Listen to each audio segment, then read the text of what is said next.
La bête de l'événement est là, et elle arrive. Il est temps que les chrétiens se réveillent. Celui qui siège dans les cieux est déjà à la porte. Nous n'avons plus beaucoup de temps, il faut qu'on agisse encore plus qu'avant. Nous devons envoyer un plus grand nombre en enfer. Nous devons frapper la terre, avec un fléau plus grand et horrible que le coronavirus. Je suis le prince de ce monde, le roi de la terre, et j'emmènerai le plus grand nombre avec moi car je n'ai plus rien à perdre. J'ai déjà été jugé. Je veux lancer un nouvel ordre mondial, je veux qu'il y ait beaucoup plus d'enfants homosexuels, beaucoup plus d'enfants qui changent de sexe, beaucoup plus d'enfants couplés qui divorcent, beaucoup plus de personnes qui meurent frappées par la sorcellerie ou toute autre maladie, beaucoup plus d'avortements. Je veux semer un carnage comme pas possible sur la terre. Je déteste trop les humains, je veux les décimer, les cribler, comme le fromage. Maître, le moment est propice pour augmenter la souffrance sur la terre. Nous avons la chance que les chrétiens dorment, ils n'agissent pas. Ils sont tous pour la plupart concentrés sur eux-mêmes et leurs besoins personnels. Ils ne vont pas à l'église, ils ne cherchent pas Dieu. Donc c'est facile pour nous de les avoir, de les détourner. Oui c'est vrai, ils sont distraits, nous les aurons tous. Convoquez-moi une réunion avec tous ceux qui le servent, je veux des gens dans tous les domaines, la musique, le sport, les entreprises, la danse, la médecine, l'ingénierie, l'influence et plusieurs autres. Nous allons dominer la terre et Dieu sera humilié. Chérie, je suis désolée mais je ne pourrai pas aller à l'église aujourd'hui. Qu'est-ce qui se passe? Tu as des choses à faire? Oui, je dois aller à l'hôpital. Ma sœur a accouché des jumeaux et je dois aller la voir et lui apporter mon soutien. Ah, d'accord. Je comprends. Je vais t'accompagner. Je ne peux pas te laisser aller à l'hôpital toute seule. Sinon, ta famille risque de dire que je ne suis pas un bon mari. Merci, chérie. Je savais que tu comprendrais. Mais je sais que tu avais prévu de diriger l'intercession à l'église aujourd'hui. Ah, c'est moi qui devais diriger l'intercession aujourd'hui. Mais je suppose que cela peut attendre. Avec toi ou sans toi, l'église aura toujours lieu. Mais je pense qu'il est plus important que tu viennes avec moi à l'hôpital pour soutenir ma sœur et les bébés. Tu as raison. Nous allons nous arrêter en route pour acheter certaines choses pour la mère et les bébés. Des couches, des vêtements, ce genre de choses. C'est une excellente idée. Je n'avais même rien pour aller à l'hôpital. Merci, chérie. Tu es vraiment un très bon mari. Je fais juste mon devoir. Et je sais que Dieu comprendra. Il ne va pas se fâcher contre nous juste parce que nous avons manqué un seul culte de dimanche. Exactement. Dieu regarde nos cœurs et nos actions. Il sait que nous faisons ce qui est juste. Allez, allons-y, nous avons des bébés à voir et des cadeaux à acheter. Oui, allons-y, je suis prête. Je suis si heureuse que tu sois avec moi, chérie. Tu me soutiens toujours dans les moments importants. C'est mon rôle, ma chérie. Je serai toujours là pour toi. Jeanne, tu te souviens de ce que tu m'avais dit il y a quelque temps? Tu avais dit que le Seigneur t'appelait à le servir dans sa maison, au niveau de la chorale. Ah, oui, c'est vrai. J'avais senti un appel à servir Dieu de cette manière. Eh bien, Jeanne, je voulais te rappeler cela. Le Seigneur t'a appelé à le servir de manière spéciale. Pourquoi ne pas répondre à cet appel? Pour le moment, je me concentre à chercher un emploi d'abord. Je veux être stable financièrement avant de me lancer dans le service de Dieu. Servir Dieu à la chorale ne demande aucune ressource financière, Jeanne. C'est une question de cœur et de disponibilité. C'est vrai, Maman Anne. Mais je préfère d'abord avoir la tête libre et bien me concentrer à chercher un emploi. Après cela, je pourrai venir servir Dieu librement, sans aucune distraction. Jeanne, la Bible dit dans Matthieu 6h33, « Cherchez premièrement le royaume de Dieu et sa justice, et toutes ces choses vous seront données par-dessus. » Le service de Dieu est important, et il promet de pourvoir à nos besoins si nous le cherchons premièrement. Je comprends ce que vous dites, Maman Anne. Mais pour moi, chercher un emploi est une priorité pour le moment. Je veux être stable avant de me lancer dans le service de Dieu. Mais la Bible dit aussi dans 1 Corinthiens 9h14, de même aussi, le Seigneur a ordonné à ceux qui annoncent l'évangile de vivre de l'évangile. Le service de Dieu peut être une source de bénédiction, même financièrement. Je comprends, Maman Anne. Mais je suis concentrée sur ma recherche d'emploi pour le moment. Je veux être sûre de moi avant de prendre une décision concernant le service de Dieu. Je comprends, Jeanne. Mais je veux te rappeler que l'appel de Dieu est important. Il y a une bénédiction cachée dans cet appel. Je prie pour que tu puisses voir cela clairement bientôt. Merci, Maman Anne. Je vous remercie pour vos conseils et vos prières.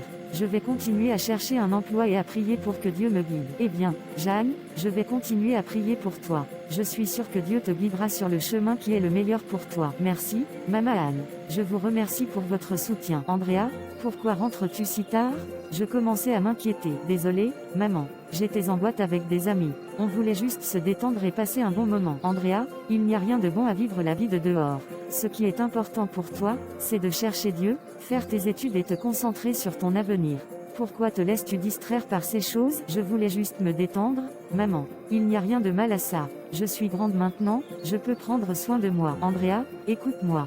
Toutes ces choses, la musique du monde, les influenceurs, la mode, et plusieurs autres choses sont des choses planifiées par le diable pour détruire la jeunesse et envahir le monde. Il veut nous éloigner de Dieu et nous faire perdre notre salut. Maman, tu es trop sérieuse. Je sais ce que je fais. Je ne vais pas me laisser influencer par n'importe qui. Mais la Bible dit dans 1 Jean 2h15-16, « N'aimez point le monde, ni les choses qui sont dans le monde. Si quelqu'un aime le monde, l'amour du Père n'est point en lui, car tout ce qui est dans le monde, la convoitise de la chair, la convoitise des yeux, et l'orgueil de la vie, ne vient point du Père, mais vient du monde. » Je sais, maman, mais je ne pense pas que sortir avec des amis soit si grave que ça. Et dans 2 Timothée 3, 1-5, il est écrit, « Sache que, dans les derniers jours, il y aura des temps difficiles, car les hommes seront égoïstes, amis de l'argent, fanfarons, hautains, blasphémateurs, rebelles à leurs parents, ingrats, irréligieux, insensibles, déloyaux, calomniateurs, intempérants, cruels, ennemis des gens de bien, traîtres, emportés, enflés d'orgueil, aimant le plaisir plus que Dieu. Ne vois-tu pas que nous vivons dans un monde qui correspond à cette description? Maman, je dis, je ne sais pas. Je n'avais pas pensé à cela de cette façon. C'est exactement cela, Andrea. Le diable travaille dur pour nous éloigner de Dieu et nous faire perdre notre salut. Nous devons être vigilants et nous concentrer sur ce qui est important. Maman, je crois que je comprends mieux maintenant. Je vais essayer de me concentrer plus sur Dieu et mes études. C'est exactement cela, Andrea. Je suis fière de toi. Continuons à prier et à chercher Dieu ensemble. Andrea, je t'aime et je veux que tu sois en sécurité spirituellement. Continuons à prier et à chercher Dieu ensemble. Je t'aime aussi, maman. Je vais essayer de faire. 2 jours plus tard. Serge, je voulais te parler de quelque chose. Je suis intéressé par toi. Comment ça? Je suis un homme et toi aussi. Comment tu peux être intéressé par moi? Je suis attiré uniquement par les hommes. Serge, je sais que cela peut être surprenant, mais je voulais être honnête avec toi. Je ne connais pas ce genre de choses. Christophe, j'ai grandi dans une famille chrétienne et la Bible interdit l'homosexualité. Je ne peux pas accepter cela. Serge, je comprends que cela peut être difficile à accepter au début, mais je t'assure que je suis une bonne personne. Je pourrais t'offrir tout ce dont tu as besoin, te protéger, te soutenir. Nous pourrions être heureux ensemble. Non, Christophe, je suis désolé, mais je ne peux pas accepter cela. C'est contre ma foi, contre mes valeurs. Je ne veux pas être impliqué dans quelque chose qui va à l'encontre de la volonté de Dieu. Serge, ne sois pas si fermé. Je t'aime vraiment et je sais que nous pourrions être heureux ensemble. Je suis prêt à faire des compromis, à t'attendre. Je veux juste être avec toi. C'est pourquoi Dieu les a livrés à des passions infâmes, car leurs femmes ont changé l'usage naturel en celui qui est contre nature, et de même les hommes, abandonnant l'usage naturel de la femme, se sont enflammés dans leurs désirs les uns pour les autres, commettant homme avec homme des choses infâmes, et recevant en eux-mêmes la récompense qui était due à leur égarement.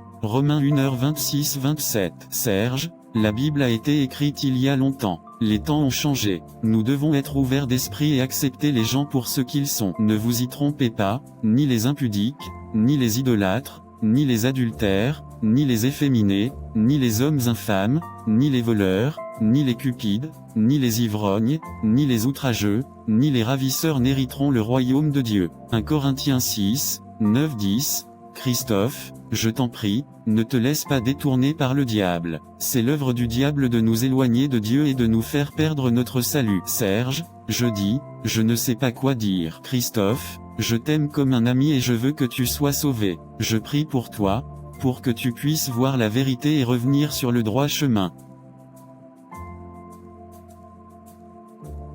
Christophe, je t'en prie, réfléchis à ce que je t'ai dit. Pense à ton salut, à ta relation avec Dieu. Ne laisse pas le diable te détourner de la vérité. Serge, je dis, je vais réfléchir. Merci pour ta sincérité. Je sais, j'ai longtemps cru que Dieu allait m'ouvrir une porte. Que si je priais assez, si je me tenais tranquille, si j'allais à l'église chaque dimanche comme une bonne fille, alors un jour, Sapere mes dieux, c'est un ghost, un silence, un concept qu'on t'apprend à respecter, mais qui ne t'envoie rien. Moi j'ai attendu, j'ai pleuré, j'ai espéré, j'ai gardé mes jambes fermées, j'ai refusé les avances. J'ai dit, non, je suis une femme de valeur et qu'est-ce que j'ai gagné? Rien, toujours dans ce même studio minable. Toujours en train de prendre le métro pour aller bosser pour des clous. Toujours célibataire, toujours invisible, mais maintenant j'ai compris, le monde ne récompense pas la vertu. Le monde récompense le cul, le buzz, la polémique. Tu veux percer? Tu veux des vues? Montre ta peau. Dis un truc choquant. Et surtout, sois prête à tout. Moi, je suis prête à vendre mon âme s'il le faut. Au diable, à Instagram, à un vieux riche pervers, à un réseau d'influence, je m'en fous, je ferai tout.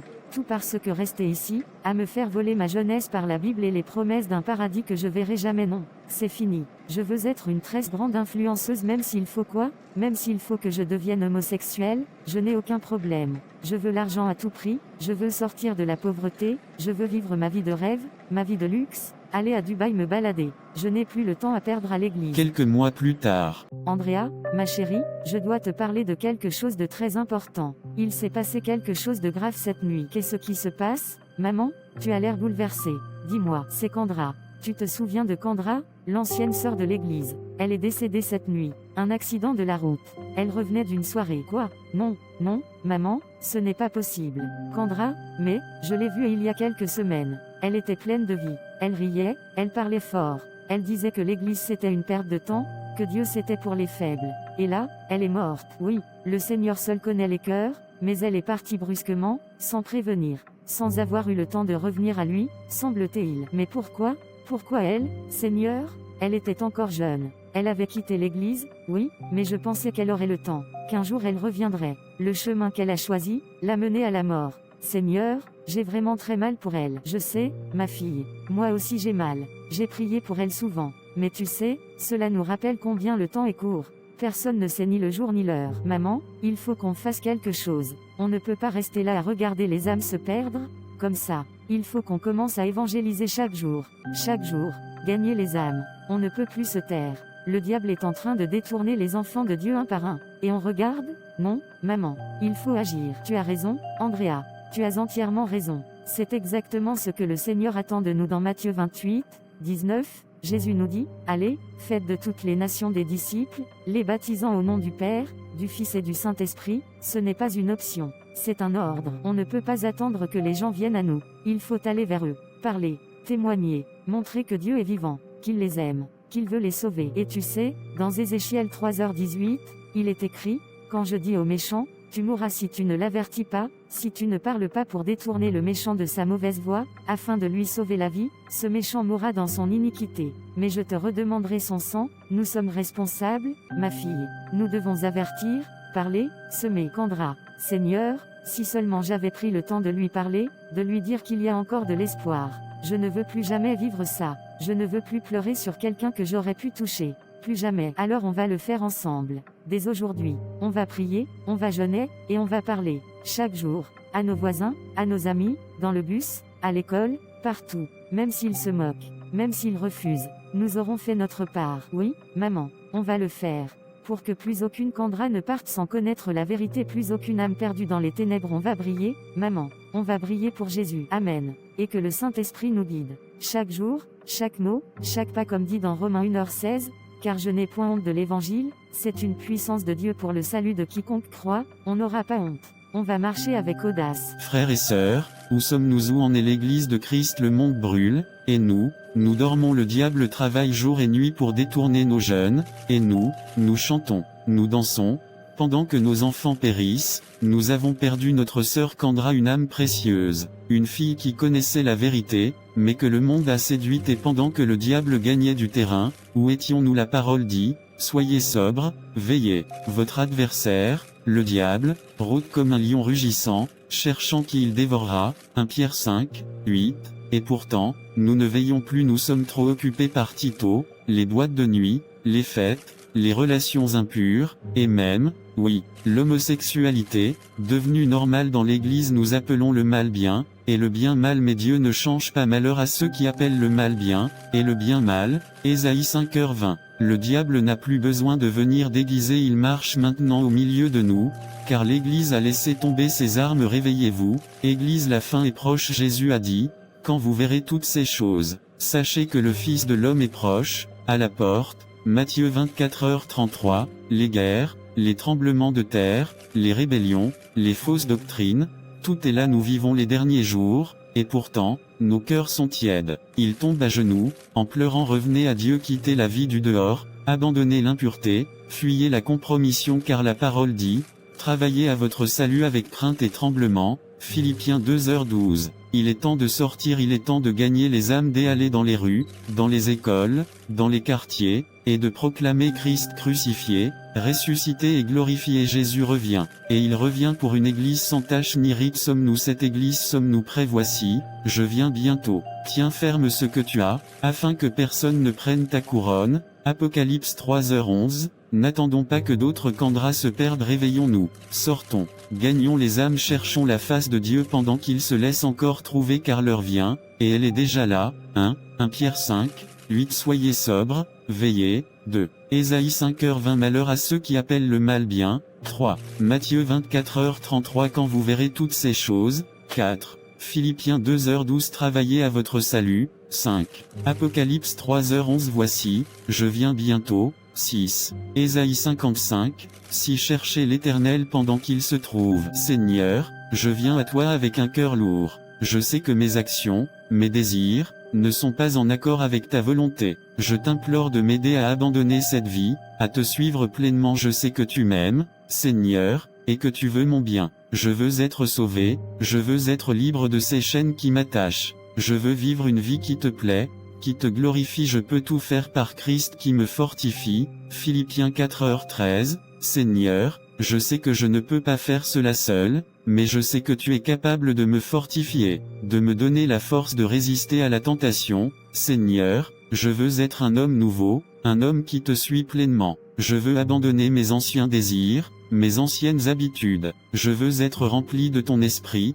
guidé par ta parole. Seigneur, je te fais confiance. Je sais que tu m'aimes et que tu veux mon bien. Je vais te suivre, je vais te faire confiance. Amen. Seigneur, je viens à toi avec un cœur humble. Je veux te demander de m'aider à être fidèle dans ta présence, à te mettre en priorité dans ma vie. Je sais que tu es le seul qui peut me donner la force et la sagesse dont j'ai besoin pour vivre une vie qui te plaît. Seigneur, je veux te chercher premièrement, te connaître plus intimement, et te servir avec tout mon cœur. Je veux que tu sois le centre de ma vie, le guide de mes décisions, et la source de ma joie. Cherchez premièrement le royaume de Dieu et sa justice, et toutes ces choses vous seront données par-dessus. Matthieu 6h33. Seigneur, je veux chercher ton royaume et ta justice avant tout. Je veux te donner la première place dans ma vie. Seigneur, je veux être fidèle dans ta présence. Je veux te servir avec tout mon cœur. Je veux être un disciple qui te suit de près, qui te connaît intimement, et qui te sert avec amour et dévotion. Seigneur, je te fais confiance. Je sais que tu es fidèle et que tu m'aideras à rester concentré sur toi. Je te remercie pour ton amour et ta grâce. Amen. C'est bien que nous soyons conscients de tout ce que nous avons fait qui n'a pas honoré Dieu. Il faut que nous prenions l'œuvre de Dieu au sérieux. Seigneur, je viens à toi avec un cœur ouvert. Je sens que tu m'as appelé à te servir, à faire partie de ton œuvre. Je veux te demander de m'aider à répondre à cet appel, à te servir fidèlement et à te donner la première place dans ma vie. Seigneur, je veux être utilisé par toi, je veux faire partie de ton plan pour ma vie. Je veux te servir avec tout mon cœur, avec tout mon être. Je veux être un instrument de ton amour et de ta grâce dans ce monde, car nous sommes ouvriers avec Dieu. 1 Corinthiens 3, 9. Seigneur, je veux travailler avec toi, je veux être un ouvrier qui te sert avec fidélité et dévotion. Jeanne. Avec détermination, Seigneur, je veux te suivre, je veux te servir. Je veux être une disciple qui te connaît intimement, qui te suit de près et qui te sert avec amour et dévotion. Je veux que tu sois la première place dans ma vie, le guide de mes décisions et la source de ma joie. Seigneur, je te fais confiance. Je sais que tu m'aimes et que tu veux mon bien. Je vais te suivre, je vais te servir. Je te remercie pour ton amour et ta grâce. Amen. Tous les chrétiens se repentirent et se mirent à chercher Dieu de tout leur cœur.